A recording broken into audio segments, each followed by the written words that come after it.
Results are rolling in and a Trump bump helping a businessman in the hunt for November. California's jungle primary shutting down the possibility of an all-blue ballot in November. It will be John Cox, the Republican, up against the Democrat stalwart Gavin Newsom, and that's where we begin today. Good morning, everybody. It's Wednesday, live inside of America's Newsroom.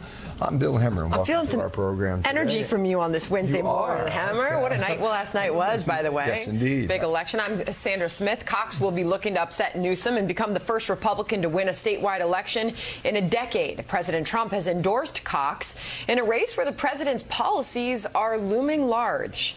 Voters will have a real choice this November between a governor who's going to stand up to Donald Trump and a foot soldier in his war on California. Mark my words, I've never backed down from a fight. Be careful, Mr. Newsom. Be careful for what you wish for.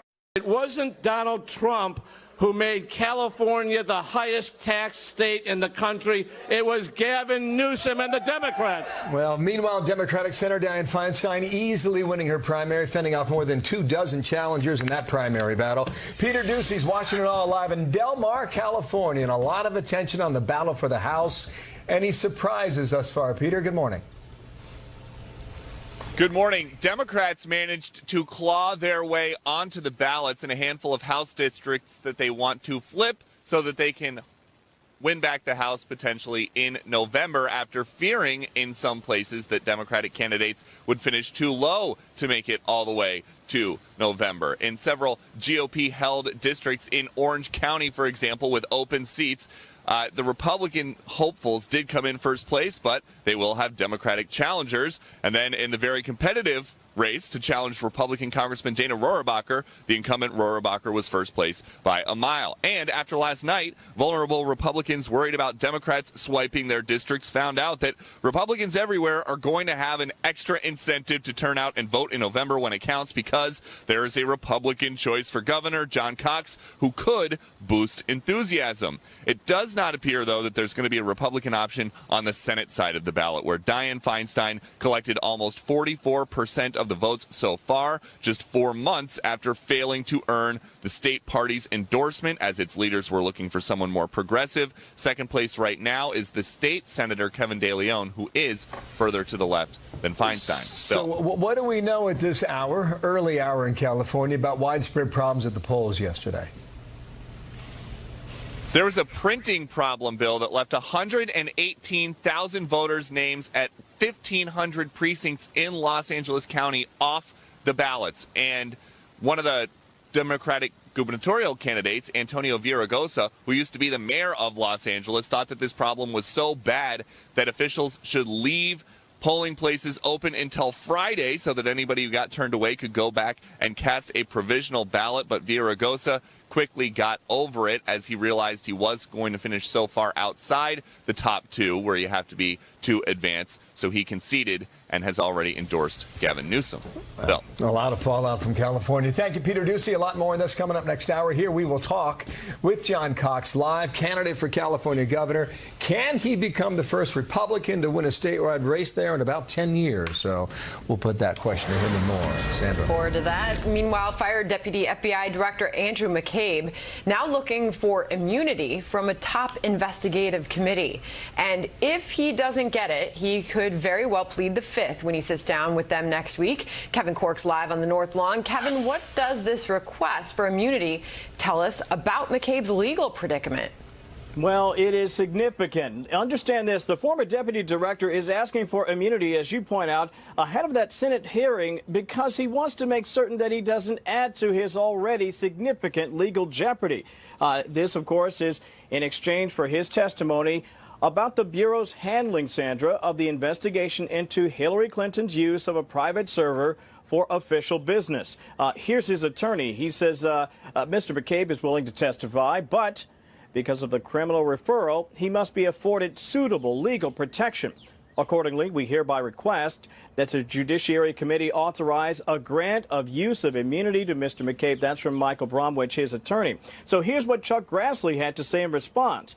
Before even beginning to consider whether to initiate that process, the committee would need to know a lot more about the anticipated scope, nature, and extent of your testimony. He adds this: the committee could then informally consult with the department to solicit its views before deciding whether to proceed formally. Interesting request, to say the least. Here's Judge Andrew Napolitano.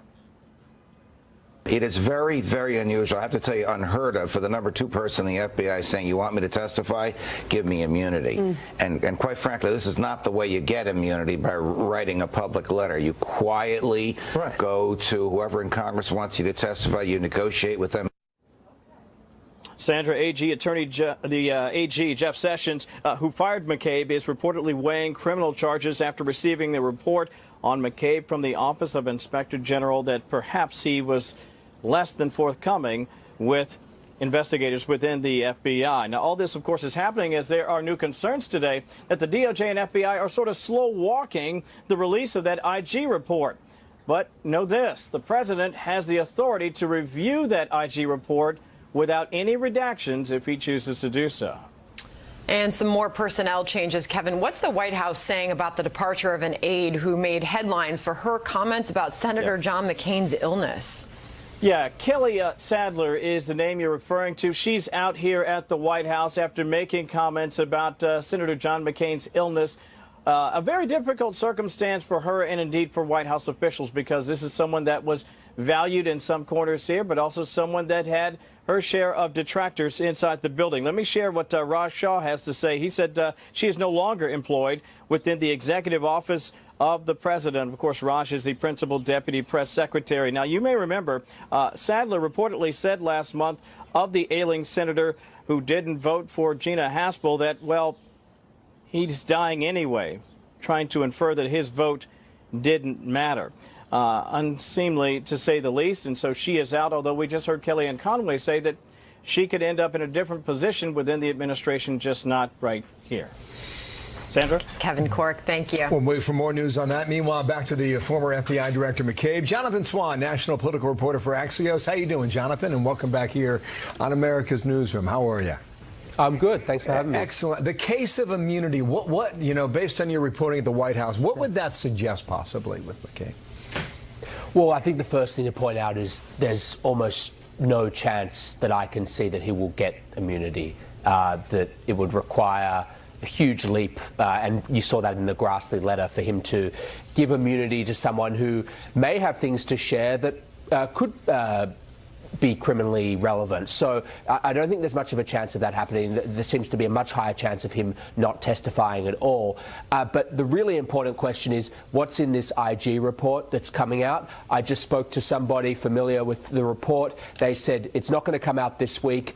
Perhaps next week. If it comes out next week, it's probably going to be later in the week, but it should come out soon, and it should deliver on people's expectations that it will be critical of the leadership of the FBI. Okay, so in that sense... This is very interesting now. We were told it was going to be out 2 weeks ago. There's been a delay. Is there a reason for the delay? Answer that one first. I don't know the answer to that question. Okay, can you answer this question? Do you believe this could be a game changer in this story? It's hard for me to know without knowing the facts, but I'm told by someone familiar with the report that it is going to be critical of the leadership of the FBI, and to that extent it's very politically useful to the President of the United States, because it's going to be about this group of people that he is arguing were biased and politically motivated. So I don't know. It's impossible for me to say whether it's a game changer without knowing what's in the report. Okay, fair enough. We'll wait on that. But again, end of next week is what you're saying, right? Possibly. Well, that would probably be the soonest, I'm told, it comes out.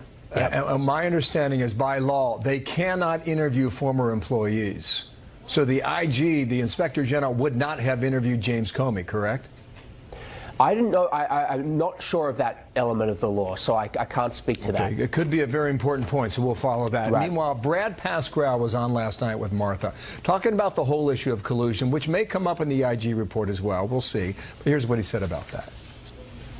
He knows as much as I do that there was no collusion. He was there. He was around. It wasn't like he was in there making large decisions, but he was watching. And so it's a disappointment. You know, I 100% think that President Trump would have known that he was going to recuse himself. He would have chosen someone else, someone that could have made sure that we could move on from this. Well, I don't see much daylight in these White House officials on the topic of collusion. Have you found any in your day-to-day reporting there? No, and look, should note that Brad Pascal is Trump's campaign manager and was there managing the digital side of the campaign, but also the ad buying side. So a lot of the scrutiny has been on their relationship with Facebook and whether they were, working with Russians, et cetera, et cetera. So Brad does speak with authority from a campaign perspective. And look, I covered the campaign. I spoke to a lot of people who've worked on the campaign. I'm yet to hear anyone privately say that they saw anything that we haven't seen in the public domain. That's not to say something didn't happen that we're not aware of, but I'm yet to find it from talking to just about everyone involved in the campaign. Thanks for coming in today. It's great to talk to you, Jonathan Swan. Hope to see you next week, okay? Thank you for your time there in Washington, D.C. That IG report is significant, too, because all these stories have been watching, Sandra, over and again. This is the Inspector General going inside the Department of Justice to try and figure out what was going on and when. Remember the Bill McGurn piece from the Wall Street Journal yesterday? Who know what and when? What was the impetus for starting your investigation? At the moment, we still don't have those answers. All right, a lot changing. Meanwhile, President Trump reigniting his feud with the NFL.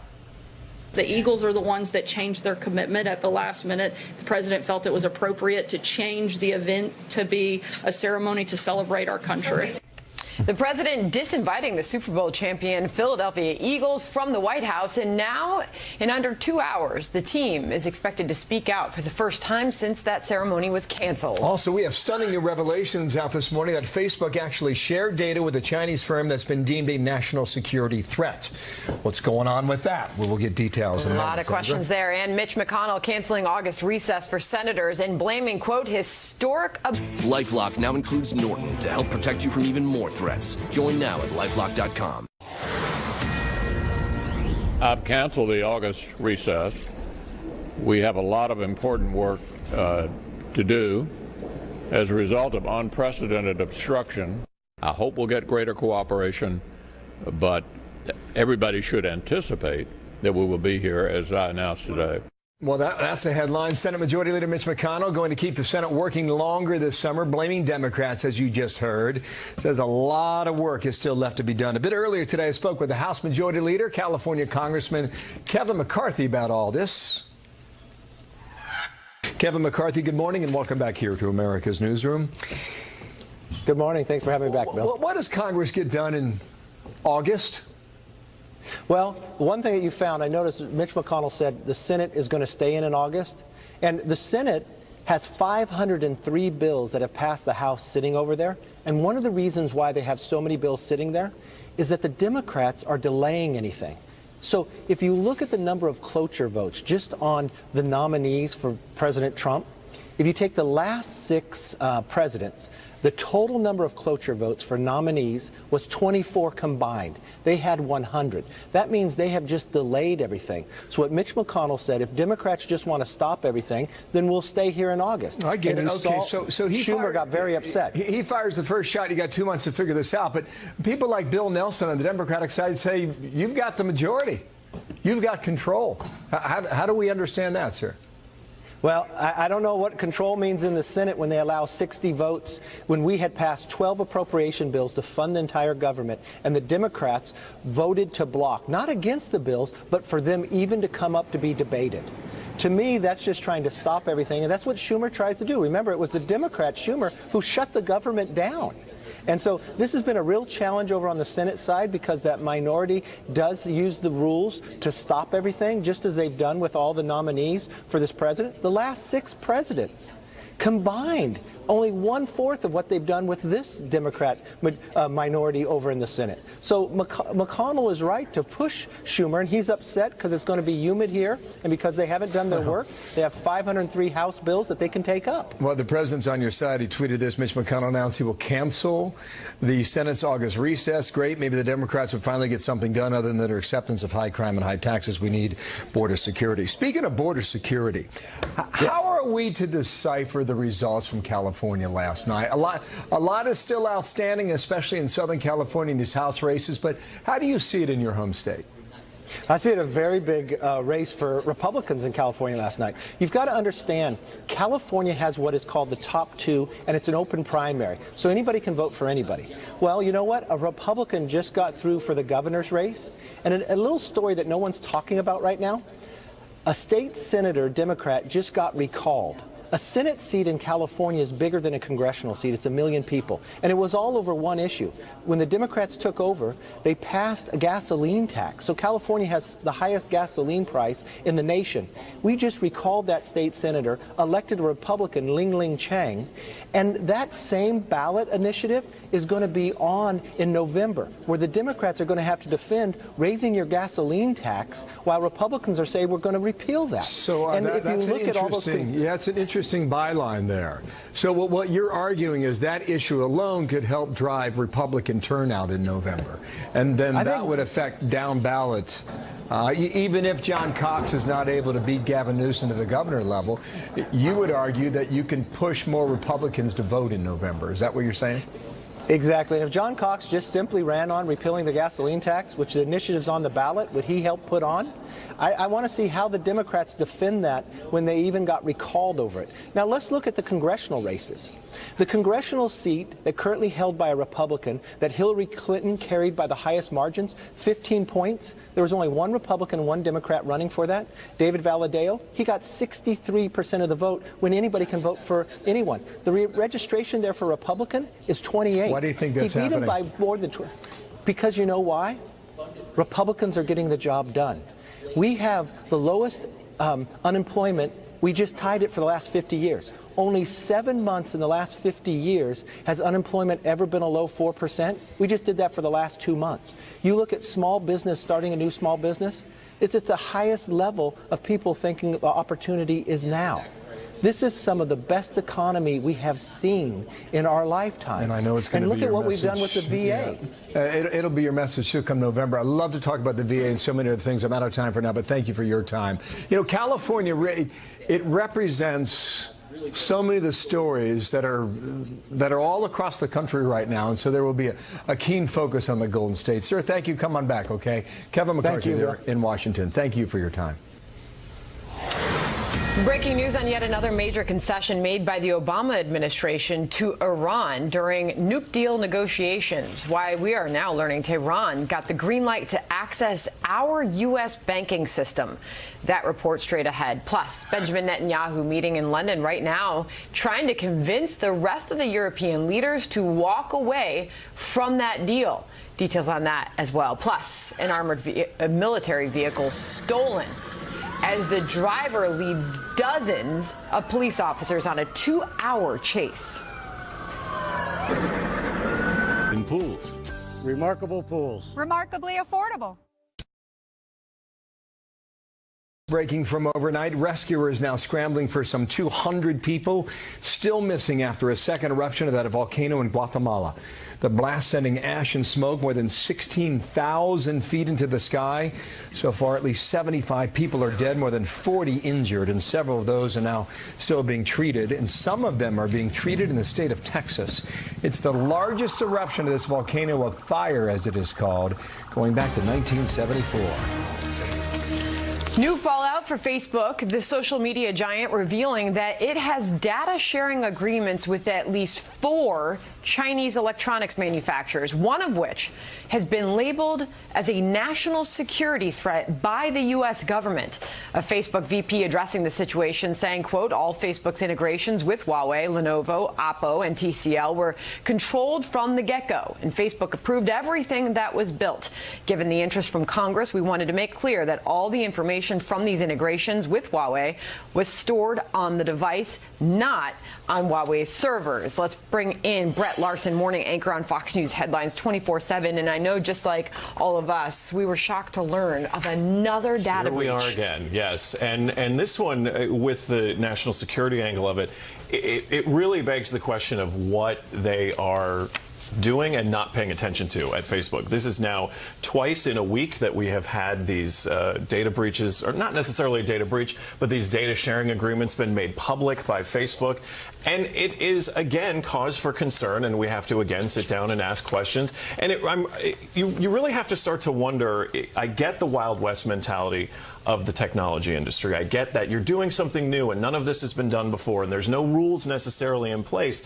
But it really, at what point do you stop and say, okay, we should maybe look into these companies that we're dealing with. We should maybe have a liaison with the government that says, hey, you know, it's great that you want to do this. It's great that you want to integrate your services into smartphones, but maybe don't do it with this one company. We have concerns for national security interests with the Huawei company. I mean, there's no chance they didn't know. I mean, we're talking about Huawei, and to be clear, this is the third largest smartphone maker behind only Samsung and Apple, of course. Right. I mean, huge corporation, huge company, and there's outrage pouring in. Of course, the New York Post headline grabbed me this morning in the paper. Facebook is friends with the enemy. Yeah. Marco Rubio, the senator, weighing in, saying this could be a very big problem. If Facebook granted Huawei special access to social data of Americans, this might as well have given it directly to the government of China. Right. And Facebook is coming back and saying, no, we didn't do that. Nobody's data was stored on anyone's server. It was all kept locally on people's devices.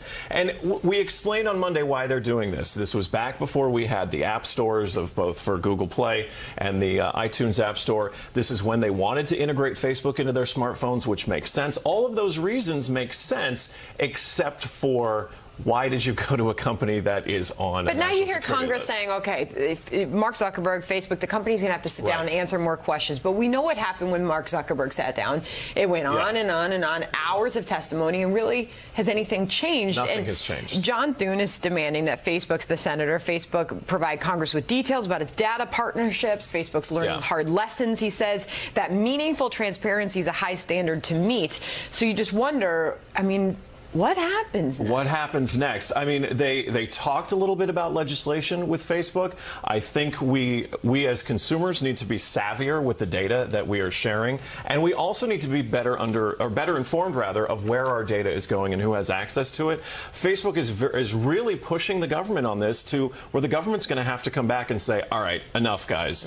Tell us everything now. Come completely clean, because anything we find out later is going to be a bigger problem. Senate Intelligence Committee Vice Chair Mark Warner weighed in, saying Facebook's a great company, but we are seeing this pattern repeated. They've got some folks that know politics. They should realize that sometimes there's going to, change is going to be needed, transparency is going to be needed, and this company is one that is built on trust. People put their most dear entire information. life is on this site. Everything possibly known about you can be figured out from Facebook. You know, don't but then want we that in the didn't wrong see hands. really the behaviors change of people after all of this. That's what's mind-boggling is, right, we hear all this stuff and no one says, all right, that's the line in the sand. I'm deleting my Facebook account. It's not going to happen, but I think we should press our lawmakers to step in, clear this up. We will see. A lot of information It's not out over there. yet. What's I'm sure being there's done going with to be it, we another don't one. really know. Brett Larson, thank you. Thanks. I'm logging on. Kicks. Critical moments after the outcomes from last night's state primaries. Republicans look to fight back the blue wave. Former Trump campaign manager David Bossie and what this might mean for the midterms 5 months from Tuesday. Plus, one of the largest immigration stings in years. ICE agents busting more than 100 illegal immigrants at a workplace. And reaction continues to pour in after the death of one of the fashion world's biggest trendsetters today. 33 Fox's Alert Now. One of the biggest immigration stings we have seen in years happened in Ohio. ICE agents raiding a lawn and garden business, arresting more than 100 suspected illegals. The operation targeted 2 different locations, part of the Trump team's crackdown on employers accused of hiring illegal immigrants. A company expected to face charges of tax evasion, again from the state of Ohio. The data's never looked better for the president. I don't say that. Articles are written that I say that just to make him happy. It's just not true. I mean, we've run the largest data operation survey work in the country, and we see that America is starting to see that their personal economies are getting better, national security is getting better, the things that are around there are happening. And I think they're starting to see these accomplishments. As much as the media doesn't want, outside of a couple stations and a couple people, how much they don't want to talk about the accomplishments, they're starting to get through it. Trump's 2020 campaign manager telling Martha MacCallum the data has never looked better for Trump. As we get deep into primary season leading to the midterms, Trump-backed candidates pulling off key victories last night. Let's bring in David Bossie, former Trump deputy campaign manager. David, you've looked at this data for quite some time now, so has it never been better? Do you agree with that? Well, I do. The bigger issue is that the accomplishments, the promises made, promises kept from 2016, that this president is fulfilling is what is driving those numbers, his accomplishments, the economic record. Look, Bill Clinton famously said it's the economy, stupid. And that is what the answer is again this election cycle, both the midterm and President Trump's reelect. So you look at the jobs, you look at the unemployment numbers, you look at consumer confidence, you look at economic indicator after economic indicator, and the American people, the pocketbook issues, those kitchen table issues that the American people focus on when going to the ballot box are headed in the right direction, are having enormous impact on our economy today, and by November, those will only be better. Juxtapose that with the Democrats' message of increasing taxes, of sanctuary cities, of not securing our southern border, of not having peace through strength abroad. It's going to be a clear picture for our candidates this November. And speaking of which, John Cox, the Republican now on the November governor's ballot in the state of California. Of course, Trump backed John Cox. Was this all the endorsement of the president? Well, this is very important. California had several things happen yesterday, late last night, as a matter of fact. John Cox coming in second is now providing Republicans and independents with a vehicle to show we need to go a different direction in California. But also the blue wave, the so-called blue wave that we were going to see, which was going to start in California, is not necessarily happening. If you look at congressional races, after congressional races, there's several that the Democrats wanted to win, which Republican candidates got 52, 53, 54% of the vote combined. And that is very good for us this November. And very importantly, the Democrats lost the supermajority in the state Senate in California. They lost it by one vote. There was a recall of a state senator, which now does not allow the Democrats in California unfettered ability to increase taxes and fees across the state. So that was another jolt to the Democrat Party, which I don't think's been focused on yet this morning. Well, the president's been tweeting this morning, as a matter of fact, in reaction to that. Great night for Republicans. Congratulations to John Cox on a really big number in California. He can win. Even fake news CNN said the Trump impact was really big, much bigger than they ever thought possible. So much for the big blue wave. It may be a big red wave working hard. John Cox will be coming up on this program in a bit. I want to move on to some other comments. Did you have something to add in there real quick? No, I think the president's exactly right. Look, we have Matt Rosendale coming out of the Montana primary. Look, we have challenger after challenger, and this president is going to be helping win some of these Democrat-controlled states that this president won in 2016. Brad Parscale, when he was on with Martha last night, he went on to talk about Trump 2020 campaign. He went on to talk about claims that the Russian meddling influenced the election. Of course, going back to the fact that he is Donald Trump's 2020 campaign manager. Here's what he had to say on those claims. Watch. What they did was a couple of raindrops inside of a waterfall of things that were occurring from legitimate sources and paid campaigns. I continue to see this as a political witch hunt. The president is 100% right with all that. And regardless of what some people maybe have done 10 years ago, it doesn't matter. The campaign was run every day as a legitimate campaign. Really echoing the president's claims. Yesterday, the president tweeted, greatest witch hunt in political history. Well, we've talked about this many times. There was no collusion. There's been no evidence of collusion. This investigation, which has cost $25 million between the House, Senate, and the Mueller probe over the course of 2 years, has just cost the American taxpayer a lot of money that could be spent on a lot of things, including the wall, and nothing has been proven from this. Look, 10-year-old allegations against Paul Manafort. Yep, they looks like they got him. That's okay. It has nothing to do with this president or our campaign.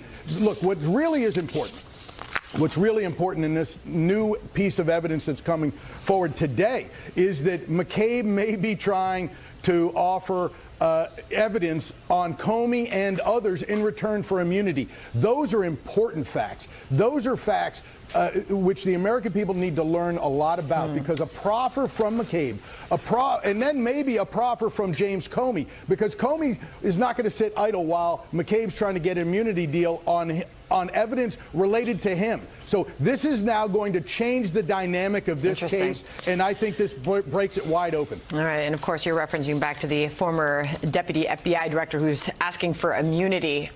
David Bossie, great. Covered a lot for us this morning. Thanks for being here. Sure did. Thanks for having me. More caffeine. Yeah. Another alert. Israeli Prime Minister Benjamin Netanyahu is in London today to meet with British Prime Minister Theresa May as he tries to convince the European allies it's time to get serious about making changes on that Iran nuclear deal. That trip is critical because it comes one day after learning that Iran's supreme leader is calling for the enrichment of uranium to begin yet again in Tehran. Connor Powell in Jerusalem for more on this trip and what's happening in Iran. Connor.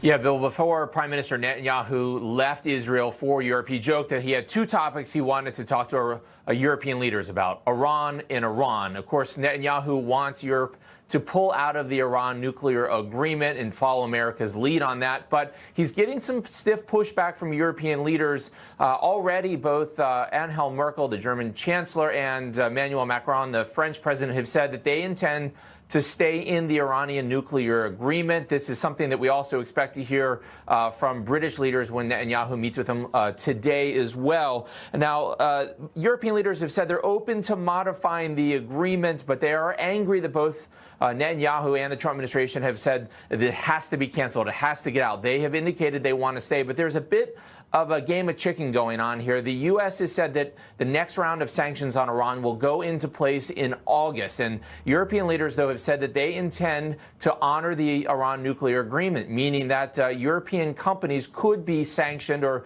penalized if they continue to do business with Iran. And, of course, that's sort of the big the issue is, will they do business with Iran and be sanctioned and cut off from the U.S. market? That's the game of chicken, Bill, that we're waiting to see happen later in August. Developments all around on this. Thank you, Connor Powell, live in Jerusalem on that. Thank you, sir, very much. Sandra. Well, the guest list for next week's historic summit in North Korean summit, I should say, reportedly includes former NBA star Dennis Rodman, the role that he is said to be playing. Also, we're waiting to hear from the Super Bowl champion Philadelphia Eagles, as well as their head coach in the wake of President Trump canceling that visit to the White House yesterday. Wisconsin Congressman Mike Gallagher, former Marine. He's live on that issue next. We stand together for freedom. We stand together for patriotism.